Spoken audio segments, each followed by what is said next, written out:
Hindu versus Muslim, upper caste versus lower caste, left versus right. These are really classic and cliched ways to look at Indian politics, but it's not exactly the best way. Indian politics isn't just a battle between Hindus and Muslims or the majority and minority. It's a complex, dynamic landscape where every community, in essence, functions as a minority. It is a den of political animals. It is a jungle. It is an entire ecosystem, which is probably why I'm wearing this crazy shirt right now. Every Indian community in function is a minority. Each must find enough allies to build a coalition or else risk becoming the other. An anonymous Twitter friend told me this, and this kind of changed my entire view of Indian politics. And once you realize this, your perspective will transform. Now, I myself love painting Indian politics as this amazing gigantic war with warrior ascetic heroes versus corrupt dynastic villains, epic multi-decade ideological battles rooted in millennia-old conflicts, and with it all integrated underneath the umbrella of dharma versus adharma. But when you get down to the nitty-gritty, it's a bloody, mud-smeared fist fight that'll make Fight Club look like Kabhi Khushi Kabhi Gham. The ground or earth or soil of Indian politics is welfare and economic well-being. In essence, who can deliver the most freebies? In some cases jobs, but look, I'll be honest with you, it's probably mostly freebies nowadays. This is where a large chunk of votes come from. Next, we can move on to the grass, which is identity politics, and this is exactly what we're going to be focusing on today. Every nook and cranny of Indian elections is home to shoots of green envy, the roots of identity politics. Identity politics is the base of the ecosystem of Indian political science. Predatory politicians quickly find themselves as prey if caught grazing with the wrong herd. Indeed, as I told you, the most incredible political animals in the world are afoot in the safari of Indian democracy. So naturally, we have to start off with basic taxonomy. You probably thought I was kidding about the animal metaphors, didn't you? But like I said, I wore this shirt for a reason, and sometimes it does get me compliments when I go out. I don't know if they're ironic though. Now, if we're going to do this taxonomy or species thing, the crudest and most simplest way I'm going to go down is the root of caste. Now, caste is a very complex thing. I've talked about it in other videos prior, and the first thing you're probably going to be most familiar with is the idea of Varna, or that classic caste pyramid you might learn in your world history class. People who are a bit more clued in might be talking about jati, which are the thousands of subcastes that are the most salient forms of caste in India, essentially functioning like ethnic groups. But there's a third element to caste that I'm going to talk to you about today. Not just the classic jati-varna dichotomy most people are referring to, but we add a third element here, and it's going to be called category. Category is the bureaucratic bucket the government puts you in when it comes to your caste identity. Your category can influence your access to education, welfare, government jobs, and various other ways that are tied to things such as affirmative action and general government benefits. So first, let me define these buckets. The first we'll talk about are the general castes, or the GCs. Sometimes I might use acronyms in this video, and you'll definitely see it if you ever read about Indian politics, so I'll let you know the acronyms along the way as well. Anyways, the general caste mostly consists of the Brahmins, the Kshatriyas, the Vaishyas, and some Shudras. General castes are overall fairly well off in India. It's not homogenous, but relatively they're fairly well off, especially when it comes to the Brahmins and the Vaishyas, as these communities excel in and have historically done knowledge and mercantile work respectively. And obviously in capitalist modernity, these two skill sets are apex. Next are the scheduled castes, or SCs. They're mainly derived from the formerly untouchable castes, also known as the Dalit castes. Due to historical discrimination, SCs have various welfare and affirmative action benefits to aid their social mobility. Scheduled tribes, or STs, come from India's tribal communities, which historically lived on the edges of cities or in forests, or just in general wilderness areas. Now, historically, they haven't always been discriminated against. There are some cases, but in many cases, it's not as widespread as what the SCs or Dalits faced. Nevertheless, their detachment from the mainstream Indian society, or living on the fringes of it, has enabled them to also get similar welfare and affirmative action benefits as SCs. Now we get to the OBCs, or other backwards castes. This is probably the most confusing one, and it's also the newest one. In 1990, the OBC category was created via the Mundo Commission, which enacted extra affirmative action for the OBC castes. This is because many of the groups were lagging behind in economic and social indicators, but not all. The OBC category is essentially a massive amalgamation of various Shudra castes, as well as sometimes including upper castes, such as Kshatriyas, Vaishyas, and Brahmins. This is the largest and most diverse category in India. The median Indian is probably an OBC, but like I said before, because it's so huge and diverse, it's not that salient nor historical. And basically all other groups are other religious minorities. Now all these bureaucratic categories consist of an endless number of jatis. Remember those little subcastes or ethnicities I told you about? And most of these jatis, they fall into one of the varnas, which today includes the 5 groups of Brahmin, Kshatriya, Vaishya, Shudra, and Dalit. Nevertheless, Varna won't be that relevant for us today. Mostly we're going to be talking about jatis and category. Jati or caste is essentially the basic unit of Indian politics. Henceforth, when I say caste, I'll be mostly referring to jati. Now, caste is not just limited to Hindus or even dharmic faiths such as Sikhism, Jainism, and Buddhism. In India, Muslims and Christians also have caste, albeit much less emphasized in most cases. So it isn't as pertinent to voting patterns. On the other hand, sects such as Sunni, Bohra, Nasrani, or Pentecostal do sometimes carry weight, but I don't want to overemphasize these either. Minorities such as Muslims and Christians usually vote along religious lines pretty heavily. Now, most of the time when you hear about Indian politics, especially in the West, it's usually something like Nazi majority versus super innocent minority. But considering what we talked about before, this doesn't really hold up. In practice, there isn't really a majority, just a bunch of minorities. As a rule, Hindus vote for caste, while other people vote for religion. Indian democracy is inherently a battle between a million minorities. The Hindu majority is a myth. I imagine Indian elections as having polls on either end. Now, this isn't like a strip club or anything, so don't get too excited. And I know my shirt might be giving those vibes again, so sorry about that. Each poll has a primary group that takes charge and votes at the highest percentage for a party, while constructing a coalition of other groups to take it over the seat line in a parliamentary election. So for example, Community A will vote at, say, 80% margins for Party X. That's really huge and very solid. That's what she said. They will now need to get communities B, C, D, and E to ally with them. And these communities may vote at percentages like 50% or 60% or 40%, but they'll help build a coalition to get over the majority mark in an election. Now, none of these groups are really hyper-conscious of even the coalition making. Instead, this is the responsibility and strategy of political parties. Winning an Indian election consists of patronizing a base demographic and then convincing voters from fair weather groups or random groups in the middle. On a grand pan-India level, one pole is occupied by the general castes, who mostly vote for the BJP. The other is headed by the Muslims, who mostly vote for the INC. General castes are probably around 25 to 30% of the population in India, while Muslims are probably around 15 to 20%, I'd say. Muslims vote at way more higher percentages for the INC, somewhere between, say, 80 to 95%. And general castes vote for something like 60 to 80% towards the BJP. Voting at these high percentages have made them the base of their respective parties. And naturally, now they arrive at opposite ends of the polls. Across various states and especially national elections, these two groups are the bedrock for victory and election arithmetic.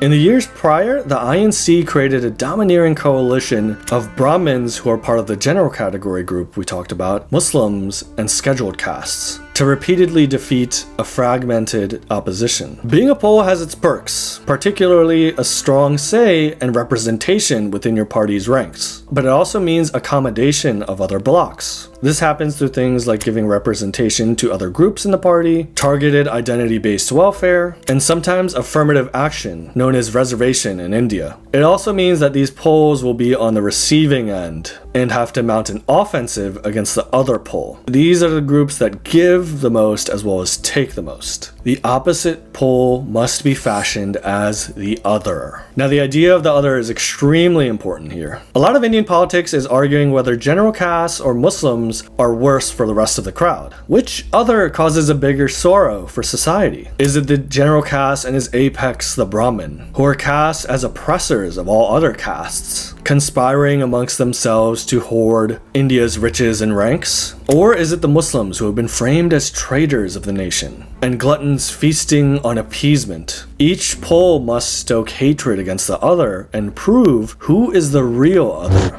Now, the double-edged nature of these poles means that Muslims and general castes have to court SCs, OBCs, and STs, as well as random other groups, to join their coalition. Victory is a transaction. Whoever is the most expansive wins. The parochial loses. A massive recent example is when the general caste crafted a successful coalition in 2019, which included a broad spectrum of all Hindu castes. They did this by being more accommodating when it came to stuff like welfare, representation, and reservation. Meanwhile, Muslims kind of shot themselves in the foot, as cases of extremism and competition with other castes alienated them from the mainstream. In the 2024 elections, Muslims voted for the India Alliance headed by the INC or Congress Party at some of the highest rates we've ever seen. This, combined with a defection of SCs and STs, as well as even a little bit from OBCs and general castes, caused a massive vote loss to the NDA coalition led by the BJP. The BJP had a 37.36 vote share percentage in 2019 versus 36.56% in 2024. Just a 1% drop in vote share caused a seat loss from 303 seats in 2019 to 240 seats in 2024. This kind of shows how thin the margins of victory are. The INC and BJP both know a simple small dent in the other's base, whether it's Muslims or general castes, can create these huge shifts. So you see both parties sometimes try to poach the other's base. The BJP tried this with Muslims very unsuccessfully, to be honest, using things like denomination, such as the Sunni-Shia conflict, or even castes within Muslims. But like I said, this all pretty much failed terribly. The INC had a bit more success poaching off certain general castes due to riling up caste sentiments and parochialism. Also consider that due to Pareto effects, where general castes are some of the most successful castes in the country,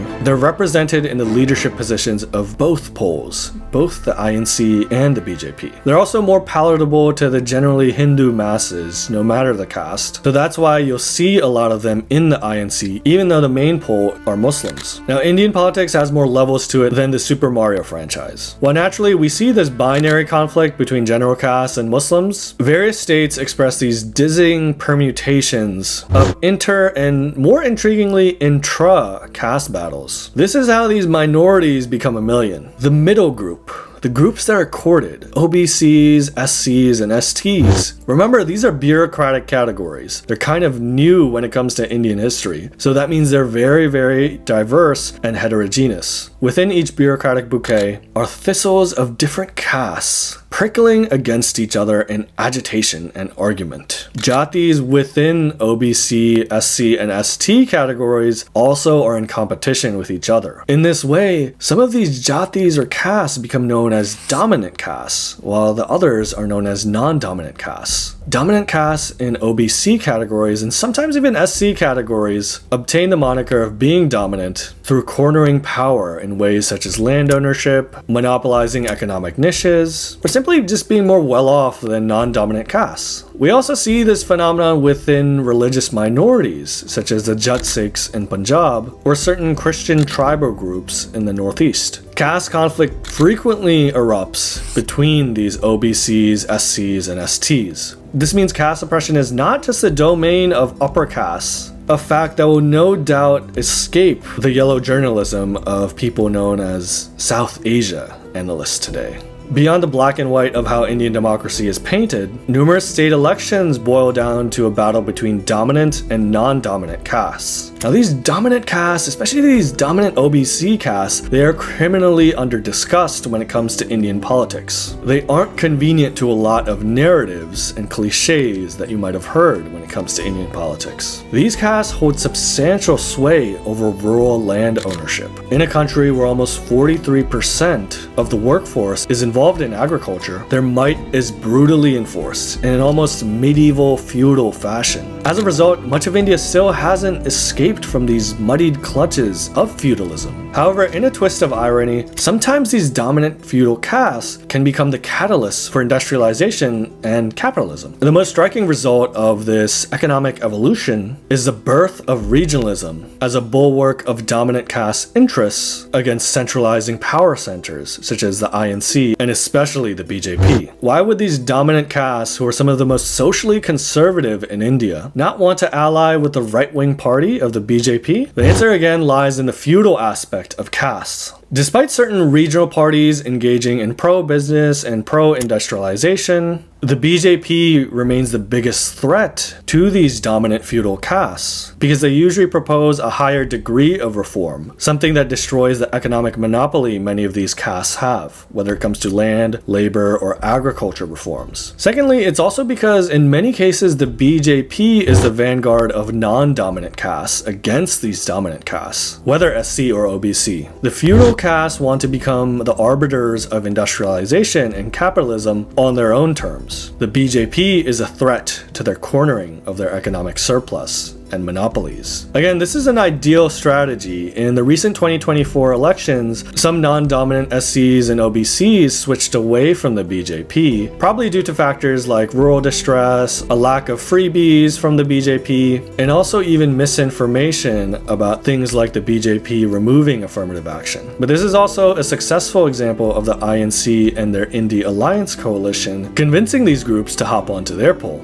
Anyways, back to the regional aspect. To thwart the ambitions of these national parties, many regional dominant castes organize into parties of their own, with plenty of local muscle and influence due to feudal mechanisms. These dominant castes impose their own norms, their own icons, and their own mythos and traditions onto other castes in the state. And this is what they call regionalism. The cover is smartly provided by their exact opposites. Cunning academics and journalists begin publishing narratives where non-dominant castes were hoodwinked by conniving upper castes, usually Brahmins, into practicing Hinduism. In cases in where the dominant caste and the one with the most land or feudal power is an upper caste, those dominant landed upper castes will just blame outsiders in a similar bid of xenophobia. All these regional dominant castes will claim that they are the paragon of unblemished aboriginal purity, that they have preserved the super duper unique regional culture in that state. Standard Hindu practices such as ancestor worship, tree worship, etc. are framed as non-Hindu practices. Hindu gods and gurus are appropriated as aboriginal or a rebellion against evil upper caste Hinduism. Keep caste, exit creed, all hail regionalism. I call this process of creating a myth of separation and heightened caste consciousness as Jatitva. I also made a video on this, so just check it out in the description below. Jatitva is integral in fighting the BJP, which banks on Hindutva, or the uniting of Hindus into a broad coalition of castes, and perhaps one day even beyond caste itself, instead voting as Hindus. So far we've talked of Indian politics in a purely identitarian manner, a zero-sum grinding clash between groups fighting over a piece of pie. But this focus on granularity betrays the grandiosity of Indian politics. A game that resembles Go, mixed with chess, mixed with Crusader Kings 3, with a rough and tumble dash of StarCraft. Above identity arithmetic lies complex equations, factoring in economics, nationalism, infrastructure, ease of business, and various other factors that your average Twitter user is no doubt an expert in. But above these derivatives lie grand matrices of thought, ideologies. Much of the age of the Indian Republic has been dominated by the Nehruvian idea of India, Secularism and socialism reigned for decades, until Nehru's grand vision experienced an exponential decay in the 1990s. Ever since then, Hindutva has ascended to the peak of Indian politics. But today, we're not interested in what these ideologies actually believe. We're here to explore how ideologues, those true blue believers in their cause, interface with identitarians, those that simply just want their bag and then promptly piss off. In India, ideologues are few and can only find power through allying with the mass of identitarians. This is how political alchemy ferments, where dirt-shrouded masses can deliver a golden mandate to change the country forever. Today, Indian liberals bank on numerous backward, religious, and caste minorities who are fundamentally illiberal in their day-to-day lives and outlooks, but function as electoral as well as street muscle. Similarly, the Indian right must craft caste coalitions from groups who may be highly parochial, a far cry from their ideal of Hindu unity. The ideologue must sacrifice ideological goals to gain the raw power of identitarian groups. Nehru's quest for secularism quickly devolved into appeasement of minorities as the INC was captured by the Muslim vote bank. The BJP's Hindutva has to engage in caste-based doles and reservations to expand its electoral footprint. This is a delicate balance and can frequently result in vote loss if core constituencies feel their team is betraying their cause. Identitarian groups many times have difficulty finding common ground with each other, since they compete for zero-sum things. Stuff like government welfare, resources, reservation, feudal power dynamics, etc. Identitarians are limited to the local. Ideologues can levy with identitarians, but obviously clash with other ideologues. They are interested in the macro. Ideologues use incremental change over the long term to fundamentally refashion society and state. In rare cases where ideologues ally with each other, such as when Indira Gandhi joined forces with the communists, who she was kind of similar to anyways, a new chimera of thought will emerge. This instant yielded a huge leftward shift in the INC, which you could still see today.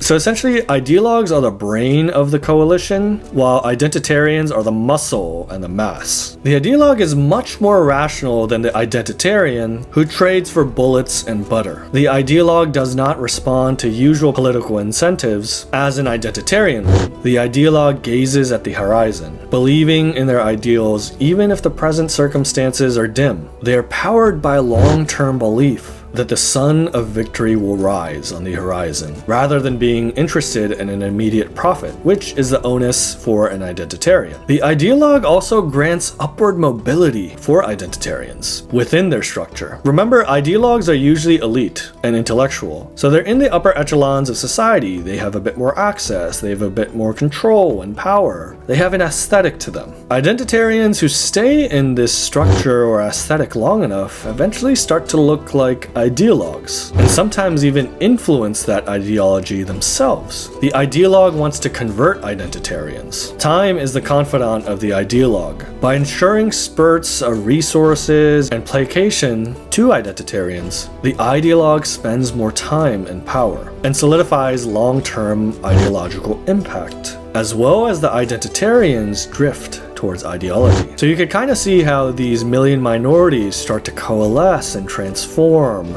and are constantly shifting and being molded. Now that being said, ideologues sometimes get ahead of themselves. They're not always this 5D chess mastermind. What I'm talking about is sometimes they placate their side or enact a policy that's really good for their side, but their side isn't that enthused about it. But the other alliance or their enemies or the opposite side of the pole, they're very, very mad about this policy that was executed. This results in a thing called counter-consolidation. This is also not my original idea either. I had a Twitter friend who's told me about this as well. So yeah, follow me on Twitter. I follow a bunch of smart people as well and learn a lot from them, which you can too. Basically, tabling and executing a policy for your side might result in a vote bump for you, but a huge vote bump for the other side. Here in America, that kind of happened with the Supreme Court decision on abortion, something that many Republicans welcomed but infuriated a lot of Democrats, causing them to show up at the polls during the 2022 midterms and denting the prospects of a red wave. In India, an example of this would be when VP Singh enacted the Mundal Commission we discussed earlier. earlier. You'd think OBCs who had just received affirmative action would be extremely enthusiastic and put VP Singh back into power. But the Mano Commission caused huge instability in India and a counter-consolidation, breaking the VP Singh government and putting them out of power. This also happened recently, even in 2024, with Narendra Modi. Modi boldly declared that he's going to win 400 seats out of 543 in the parliament, resulting in a supermajority that could then enact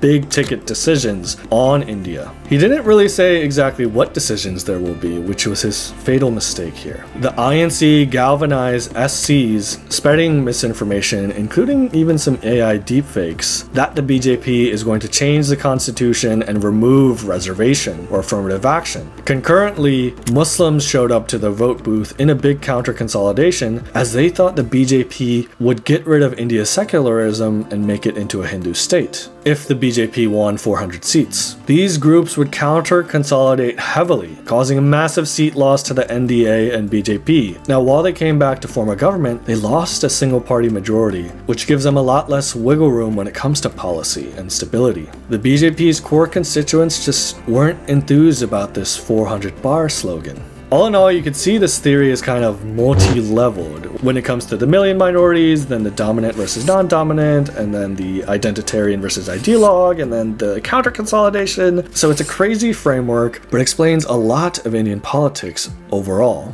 Now, I don't think this framework is actually the best thing for India, to be honest. I actually want these ideologues to win out. I think identitarian voting, especially along caste or community lines, is very, very, very bad for India. That's why I want, and I think there will be a transition from identitarian to ideological voting as India develops. This is already kind of visible in urban centers where caste is not as much of a factor, and giving way to debates about economics, development, as well as a composite and cosmopolitan Indian identity, whether that's the Nehruvian idea or the Hindutva idea. This is the real need of the hour. The Million Minorities framework of India must die. Instead of voting based on nihilistic incumbency and cannibalizing identitarianism, Indian democracy must transition to electoral mandates founded on solid governance and ideological mores. A new era of Indian politics must arise if India is to rise in the world. It's time for the million minorities to finally converge into an Indian mass. Thanks everyone for listening. I know this is a bit more arcane and obscure in terms of the topic, but it's such a cool way to think about Indian politics, and once again, all these ideas aren't just mine. I've written an article about this, which you could find in the description, but like I said, follow me on Twitter. I follow a lot of very intelligent people. Some of them want to remain anonymous for whatever reason, which is why I might not be naming them in this video, but